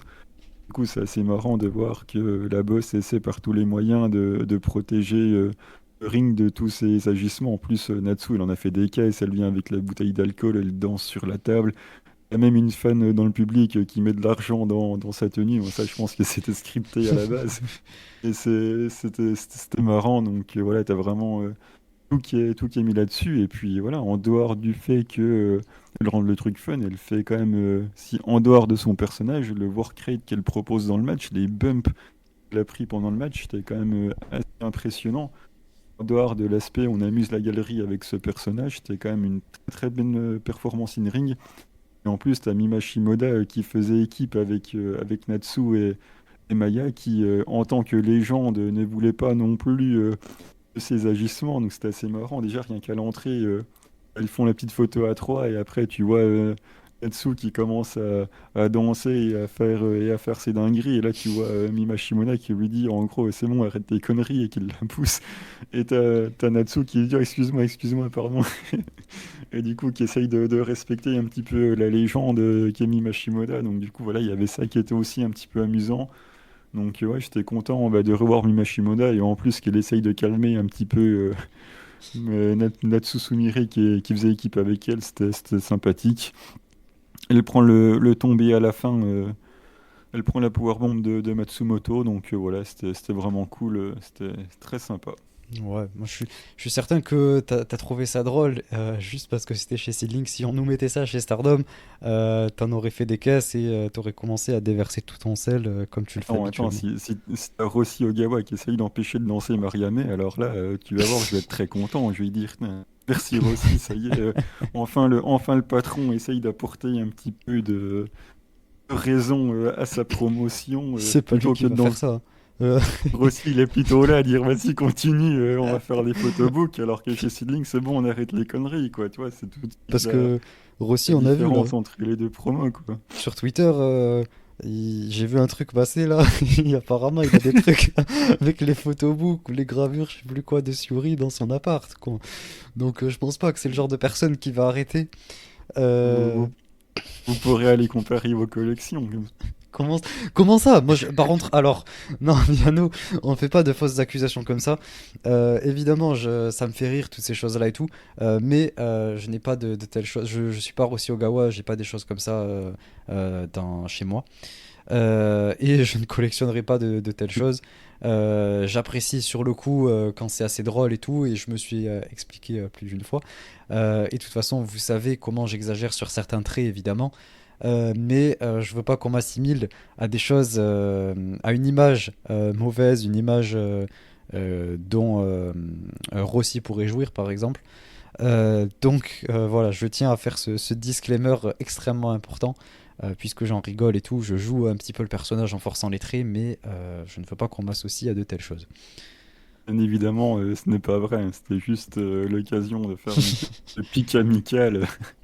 Oui, voilà, parce que Et- maintenant, vous commencez à nous connaître, vous savez quels sont nos goûts, etc. Et du coup, ben, il y a certains trucs sur lesquels on exagère et sur lesquels on rigole, etc. Donc, voilà. Non, je vous rassure, il n'y a pas une collection de photobooks dans son appart. Dernière petite chose à dire, vu qu'on parle du fait que Natsu était fun chez Stardom, essayez de trouver les moments où elle chante le theme song de Saki Kashima, c'est extrêmement amusant. Masterclass. Voilà, on passe au match que bah, j'attendais le plus de l'année, le match que j'attendais le plus depuis un an, la fin de la storyline entre la Sego avec Moi aussi, Asuka j'attendais la fin. Makoto et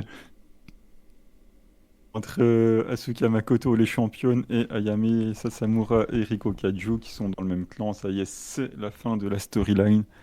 Et quel match! Je vais développer un petit peu sur le match.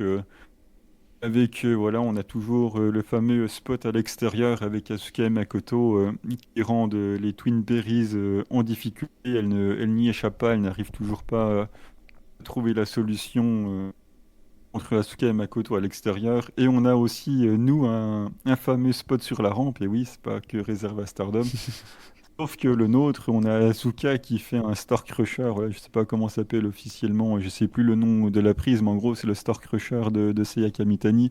Elle fait ça sur la rampe, elle démonte Ayami Sasamura. Le bump, il est énorme. Elle prend un neck bump, un neck bump. Là, en même temps, c'est de l'anglais, faut pas m'en vouloir. Elle galère et du coup, elle met bien, ouais, bien quelques minutes à revenir aux abords du ring, laissant du coup Riko Kaiju en 2 contre 1. Donc voilà, du coup, la Sego a le dessus. Et après, on a du coup le côté de underdog de Rico qui est bien mis en avant. Ayame finit par revenir. Elle travaille à deux, elles arrivent à reprendre un petit peu le dessus. Mais après, on a Makoto qui déroule. Asuka, elle arrive avec une chaise. Et là, on se dit, bon, bah, comme d'habitude, les Twin Berries ne vont pas s'en sortir. Elles se prennent quelques coups de chaise, elles galèrent. Mais elles finissent quand même par en esquiver une ou deux. On a voilà, Makoto qui doit même passer une chaise à Asuka pour qu'elle arrive à revenir dans les échanges. Donc c'est plutôt intéressant. Et à un moment donné, on a le spot qui va faire basculer le match. Où on a soit une petite jumelle sur la chaise. Et là, on se dit, bon, bah, si ça passe, c'est fini. Et on a voilà, le fameux moment où on esquive. Asuka, c'est elle qui mange la chaise. Et du coup, les Twin Berries arrivent à s'en sortir et elles vont remporter le match sur un Canadian Destroyer de Riko Kaiju sur Makoto. Donc voilà, c'est très cool. En plus de ça, on a un spot plutôt marquant où on a, je sais plus, c'est laquelle qui kick out des deux. Elles font leur finish, le super kick de Azuka, le DVD de Makoto. Mais voilà, il y a le fameux dégagement, ce n'est pas fini. Makoto qui prend son élan dans le coin, Riko Kaiju qui prend appui sur les cordes. Voilà, Canadian compte de 3, donc tout est parfait. La storyline est très bien racontée. On retrouve pas mal de spots qu'il y a eu précédemment. Et la victoire bah, des Twin Berries au moment où c'est chaud bouillant, quoi. Donc le moment est parfait. Donc c'est extrêmement bien booké, très bien raconté, beau work rate. Et quel moment pour les Twin Berries, donc très content. Ouais, alors déjà, je tiens à dire. Déjà, je voulais juste redemander une précision, je suis pas certain. Mais t'es sûr que c'était un Canadian Destroyer? C'était pas genre un Sunset Flip? Ouais, ouais, c'est plus ou moins le même truc, Oh, quoi. pas vraiment. Canadian Et une Destroyer, city, tu tombes Chain sur la Bomb, nuque, quoi. quoi. Ouais, mais Kitchen Bomb, c'est Sunset Flip, hein. Oui, bon, voilà, c'est... Ça change On beaucoup. exagère un petit peu, quoi. Parce que du coup, ouais, parce que du coup, je trouve que ça apporte même, ça va permettre de développer un petit peu plus le point que je voulais aborder juste après. Déjà, je voulais dire que le match était vraiment bon, je l'admets. C'était un match qui racontait bien l'histoire. On a eu du bon storytelling, une très bonne agressivité des heals. Bon, après, c'est leur classique travail, elles le font très souvent et on est habitué à leur type de heal work. Les babyface qui sont super. Je trouve que les deux en tant que babyface, c'est très bon et elles se débrouillent très bien dedans. Et justement, j'en viens au finish qui du coup se fait comme ça en sunset flip, qui du coup est plus une sorte de roll-up en quelque sorte que de gros moves en Canadian Destroyer quoi. Et du coup ça leur permet un petit peu d'arracher la victoire en gardant un peu les anciennes championnes crédibles. Donc je trouve ça vachement intéressant, surtout parce que ça permet en fait de mettre en avant tout leur côté babyface. Donc je trouve que c'est une super idée pour le finish, que ça crédibilise les deux équipes et que ça nous permet d'aller vers là où ils essaient de nous amener, je pense, avec les championnes actuelles du coup. Puisque je pense que ouais, l'objectif était vraiment... ça rejoint ce que je disais hein, dans la preview, l'épisode juste avant. Pour moi, la victoire était prévisible.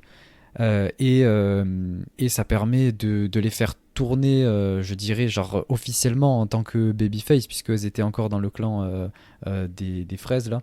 Donc, je pense que ouais, ça permet de les faire, ça va leur permettre de partir du clan et de s'établir en tant que les championnes un peu underdog qui défendent leur titre et tout. Et je trouve ça super parce que du coup, ça a été très bien amené dans le match. Et j'espère qu'ils vont poursuivre de cette manière-là parce que ce serait la suite logique et qui serait parfait en plus je pense pour le produit, pour la vente de tickets, etc. Avoir une équipe qui est underdog comme ça donne envie de voir leur défense de titre. Moi personnellement, je serais investi beaucoup plus que Makoto et Asuka. Donc voilà, je trouve que c'est une très bonne idée, que le match était très bien expliqué et qu'on a eu de très belles choses. Voilà, après, c'était pas non plus un match phénoménal, c'était pas le match de l'année à mes yeux. Je trouve que voilà, c'est du classique seedling. Je trouve qu'on manque quand même de certains trucs, de spots mémorables à mes yeux, de trucs qui font que je m'en rappellerai et que c'est un truc qui me marque et que quand je repense à un match de la carrière des quatre, ben, je pense directement à ce match. Donc pour moi, on n'en est pas là non plus, mais on reste sur un match qui est extrêmement bon et qui sera peut-être, enfin, à voir, parce que là c'est loin d'être fini, mais qui pourrait être un des matchs de l'année chez Seedling. Donc ça permet de montrer un peu le niveau de Seedling. mais, mais voilà, le match était bon et voilà, je l'admets de manière totalement objective que c'était un très bon match. Et puis même la promo de fin, elle est vachement cool, parce que tu vois que même si on comprend plus ou moins que la Sego, enfin du moins les quatre ensemble, c'est fini, tu vois qu'elles sont hyper respectueuses, même sur Twitter, elles ont dit en gros merci pour tout ce que vous nous avez apporté, machin. Je vois que ça finit quand même en bon terme, donc du coup ça va être intéressant de voir comment ils vont booker la suite, voir si elles vont quand même continuer de tag ensemble de temps en temps, parce qu'en soi elles sont pas non plus en mauvais termes. Euh, Le split est vraiment complet ou est-ce que, vu qu'elles sont quand même en bon terme, est-ce que Il n'y a de pas temps eu, en temps ça va tag, ça va être... y a pas eu un Bah, truc elles là ont où elles dit, partent, elles ont genre au dit, moment de la ouais, promo? si, ouais, si, elles ont dit qu'elles partaient, mais en soi elles sont pas non plus en mauvais terme, donc à voir un petit peu sur quoi on va partir, sur quoi Asuka et Makoto ils vont partir, puisque on pourrait penser qu'elles allaient partir sur le titre solo, mais on a déjà la prochaine défense de Arisa qui est annoncée. Donc on va voir comment on va être booké le tournoi du Shinkiba le mois prochain et justement le choix anniversaire où il y aura cette fameuse défense de titre. Mais on a deux shows justement pour voir un petit peu sur quoi Makoto et Asuka vont partir. On n'est pas à l'abri que du coup ça soit Natsu Sumire qui vienne dans la Sego. Ça pourrait bien coller avec le clan. Donc voilà, il y a des portes qui sont ouvertes au niveau de Booking, donc j'ai hâte de voir ce qu'ils vont nous proposer. Mettez-moi Natsu Sumire dans le club Vénus. Il faudrait peut-être déjà qu'elle ait envie de retourner un peu plus à Stardom, vu Mais qu'elle a dit elle-même il n'y a pas que Stardom dans le Joshi, elle a bien raison. mais elle aurait sa place. Il y a aussi le main event avec la défense de Arisa Nakajima contre Aoki. Donc Aoki qui représente la dernière représentante, on va dire, de la jeune génération après Riko Kawata qui a perdu, Ayami Sasamura qui a perdu. Aoki vient conclure tout ça, donc où elle gagne et la jeune génération finalement en sort vainqueur, où elle perd et on part sur autre chose. Donc bah, moi j'avais un tel degré investissement émotionnel dans le match d'avant que du coup j'ai eu du mal à me mettre dedans parce que j'avais tout mis émotionnellement dans le match d'avant. Mais Itsuki Aoki a fait vraiment un très bon boulot. Elle a mis des énormes coups d'avant-bras. Et en plus, Arisa Nakajima, elle était encore plus déter que jamais. Alors, autant dans son personnage, l'entrée, elle en a strictement rien à foutre. Elle arrive en 10 secondes. Alors, autant là, c'était encore pire. Elle a marché tout droit et puis basta, elle l'a démonté. Donc voilà, c'était intéressant, on comprenait déjà l'enjeu dès le début. Il y a vraiment eu des trucs cool de Itsuki Aoki, il a mis des bonnes souplexes, des bonnes Germanes. Elle a vraiment fait le boulot et puis la fin est vraiment cool avec Arisa qui change pas mal de fois les souplexes qu'elle tente. Donc voilà, c'était un bon main event. Elle gagne d'ailleurs avec celle de Momo puisque la Dragon n'avait pas suffi. Donc elle change de souplex, hein, elle avait fait les German, la Dragon, ça n'avait pas suffi, donc il est passé à celle de Momo et compte 2-3. Donc bah, du coup, si Momo, tu vois que tes souplesses ne marchent pas chez Stardom, tu peux venir les faire chez Sidling avec grand plaisir. Et voilà, on parlera de la promo de fin après, mais voilà, une défense quand même plutôt sympa de Harissa, même si c'était pas le match de l'année, mais c'était quand même bien cool. Moi j'ai été surpris de ce match puisque je l'ai dit dans le dernier épisode que j'avais vraiment aucune hype pour ce match-là. Et du coup j'ai été agréablement surpris. J'ai trouvé que Itsuki Aoki a fait un bon travail pour encaisser tous ses coups, etc. En termes d'expression faciale et tout, et sa manière d'encaisser les coups, j'ai beaucoup aimé le booking du match. J'ai trouvé qu'Arisa l'a bien fait briller. Et justement, d'habitude, je m'ennuie en fait devant les matchs d'Itsuki Aoki, mais là, je trouve que elle a eu beaucoup moins d'offenses quoi que d'habitude, et du coup, ça fait que chaque moment qu'elle avait, c'était intéressant. Elle a eu quelques spots, etc. Et j'ai trouvé ça vraiment bien, très bien expliqué, enfin très bien booké, encore une fois, ouais, avec quand même la domination de d'Arisa Nakajima. On voit à quel point c'est la championne et derrière Itsuki Aoki qui est bien montré comme la challengeuse qui se fait marcher dessus quoi, donc mais qui a quand même qui est pas arrivé ici par hasard en montrant justement avec ses quelques spots qu'elle pourrait tenir tête à la championne. Donc j'ai trouvé que c'était un match qui était bien booké, bien expliqué pour cette histoire là, et j'ai été agréablement surpris, donc j'en ressors quand même satisfait du match. Voilà. Ouais, moi, ben, je suis content. C'est ce que j'avais dit dans la preview que voilà, elle bosse un petit peu partout et du coup, quand tu bosses un peu partout, tu bosses aussi un petit peu nulle part. Donc, lui donner un main event pour le titre, mais aussi récompenser tous les bons et loyaux services et voir qu'elle a plus que fait le café, ben, je suis vraiment content pour elle. Donc, c'est très cool. On arrive à la promo de fin puisque Sidling avait annoncé que Sari allait être dans le public. Et Sari, c'est vraiment le total régal. C'était obligé d'être derrière Sari. Elle arrive. En plus, elle prend la peine de se déchausser. Donc, elle arrive avec ses petites chaussettes, son petit sac à main et en tenue de ville. Elle tient le bouquet de fleurs. Elle va tenter de donner un bouquet de fleurs à Risa Nakajima et comme si ça allait l'intéresser. Finalement, elle finit par l'accepter. Je pensais qu'elle allait lui renvoyer dans la gueule. Mais non, elle l'a gentiment accepté. Et t'as Sari qui se présente en disant bonjour tout le monde, c'est Sari qui fait une petite promo pour se rappeler tous les bons moments qu'elle a passés à Seedling avec toutes les personnes avec qui elle était à l'époque. Donc voilà, c'est un petit moment feel good. Et après, Arisa qui n'est pas contre faire un match loin de là. Et du coup, elles officialisent le match pour le show anniversaire, le 8e anniversaire au mois d'août au Korakuen. Donc on va avoir un Sari Nakajima pour le titre. Donc la dinguerie est en approche, quoi. Ouais, ça va être un très gros match et j'ai vraiment hâte de voir ça. C'est rare que je sois aussi hypé pour un match chez Seedling, donc j'ai vraiment hâte de voir ça et d'en parler avec vous. Ouais, après, quand on fera la preview, je reviendrai sur le pourquoi du comment et là son match de titre. Voilà, elle arrive pas de nulle part. Elle était championne tag et tout. Elle a fait C'est pas pas mon mal de mec. bails chez Seed. Donc, donc voilà, on y reviendra quand on fera la preview. Mais oui, Sari Nakajima pour le titre sur le papier, la fin de 4, ça m'étonnerait, mais je suis vraiment hâte de voir ça.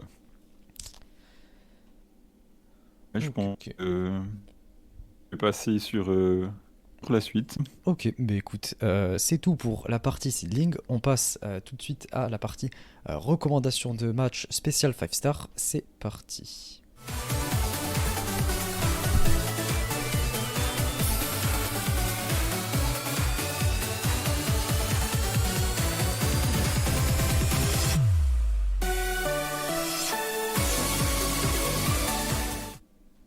Donc pour cette recommandation de match, je rappelle un peu le concept. On a prévu de faire une recommandation de match pour chaque épisode là pendant ce 5 star.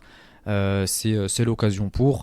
Et parce qu'il y a toujours des petites pépites dans les 5 stars que on n'a pas spécialement le temps de regarder en entier puisque c'est en plusieurs jours, etc. Donc comme ça vous permet d'aller droit à l'essentiel et de voir des petits j'aime quoi de 5 stars, donc c'est l'occasion. Personnellement, j'ai choisi encore une fois le 5 star 2019. C'est un 5 star que j'ai beaucoup aimé, qui m'a beaucoup plu et avec déjà des noms exceptionnels. Le match que j'ai choisi, c'était d'ailleurs le même que celui de l'épisode précédent. C'était celui de la finale. C'était précisément le 22 septembre 2019.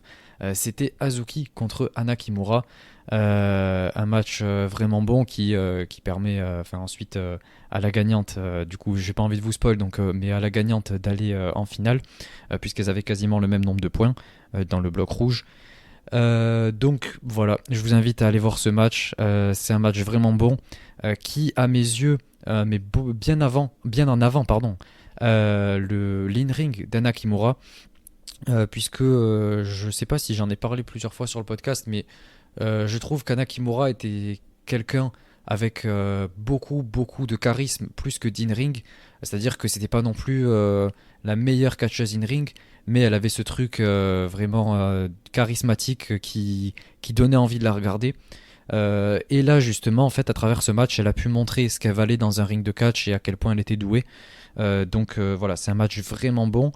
Et Hazuki derrière, voilà, c'était la Hazuki do Edotai. Donc on a un match, on a une confrontation entre deux personnalités vraiment super. En plus, c'était la Nakimura de Tokyo Cyber Squad où elle était vraiment au top de sa carrière. Donc c'est un match vraiment super et qui est un de mes matchs préférés de la carrière d'Anakimura et même d'Hazuki, je dirais. Donc je vous invite fortement à regarder ce match. C'était un match qu'il faut absolument voir, en tout cas dans ce tournoi de 2019. J'ai qu'une chose à dire, c'est que Tokyo Cyber Squad, c'était tellement bien. Mais c'était tellement bien. Il y avait Ana, il y avait Kiona, il y avait Konami, il y avait Death, il y avait Rina. C'est Oui. vraiment génial. Voilà, replongez-vous un petit peu dans cette période. Ça permet aussi de ne pas oublier Ana, de regarder encore un peu ses matchs. Mais quel plaisir, quel clan. C'était vraiment super. Et moi, je lui ai proposé un petit match de 10 minutes. C'était le 5 star de l'année dernière au Korakuen Hall. Il y a Momo qui allonge SLK en 10 minutes. Voilà. Petite victoire de Momo contre Starlight Kid, ça fait toujours plaisir. Ah ben, moi justement pour ce résultat, je vais vous recommander de ne pas aller le regarder, puisque bon quand même c'était Starlight Kid qui venait de non, elle venait pas de Tournai Hill, ça faisait un an du coup. C'était 2022, ça fait déjà un an. Mais bon, c'est encore pire quoi. Lui donner une telle défaite, surtout contre Momo qui est reconnu pour être un petit peu la jobbeuse du clan, donc Ouais. c'est assez honteux. Mais J'ai pas très bien entendu. je disais que Momo était reconnu pour être la jobbeuse du clan. Bien. Non, mais plus sérieusement, évidemment, c'est deux cas de choses exceptionnels, surtout Starlight Kid. Donc, je vous invite à aller voir ce match, puisque aller voir un match de Starlight Kid, c'est toujours un plaisir. Puis, ça permet de voir une des rares victoires de Momo depuis 2020. Donc, faut quand même pas louper ça, quoi. Donc, Ouais, ouais. ouais, concluons. Ouais. On va conclure. C'est tout pour cet épisode. N'hésitez pas à nous dire ce que vous en avez pensé. Il y a une petite section juste en dessous. En tout cas, je sais pas si c'est que pour Spotify, mais en tout cas sur Spotify, vous avez une petite section en dessous avec une question avec marqué qu'avez-vous pensé de cet épisode. Vous pouvez y répondre. Voilà, si ça vous fait plaisir. Nous, ça nous fait plaisir de le lire, de le voir. Comme toujours, de mettre cette petite note là sur Spotify. La note que vous souhaitez, c'est sur 5 étoiles, vous en mettez autant que vous voulez. J'ai vu récemment, en fait, je l'ai vu récemment qu'on a. On a quoi? On a 8 personnes qui ont noté ça. On est à une moyenne de 4,9 sur 5. Donc c'est magnifique. Merci à tous. Ça nous fait extrêmement plaisir vraiment de voir ça. Donc voilà, si jamais vous ne l'avez pas fait et que vous voulez le faire, n'hésitez pas à mettre une petite note, un truc, enfin voilà quoi. Ou alors répondre à l'épisode, enfin à la question pardon, de l'épisode. Nous, ça nous fait extrêmement plaisir. N'hésitez pas à aller voir encore une fois le débat qu'on a fait avec Pip, Amré et Ethan. On a quand même essayé d'appuyer certains points et de développer certaines parties. Donc je pense que ça peut être intéressant, ça peut vous aider à formuler des pistes de réflexion. Donc je vous invite à aller voir ça. Pour tous les abonnés du Patreon, encore une fois, merci. Préparez-vous pour ce qui va arriver parce que j'essaie vraiment de me donner à fond. La vidéo devra sûrement sortir, enfin même peut-être tout le projet, j'espère, en tout cas dans ce mois-ci. Donc tous ceux qui sont abonnés, vous inquiétez pas, vous en aurez pour votre argent. Et voilà, nous c'était un plaisir d'avoir pu faire cet épisode. Et on se retrouve à la prochaine, la prochaine fois. Merci à tous et merci au My Ghost encore une fois pour la miniature. Ciao tout le monde. Merci, à bientôt.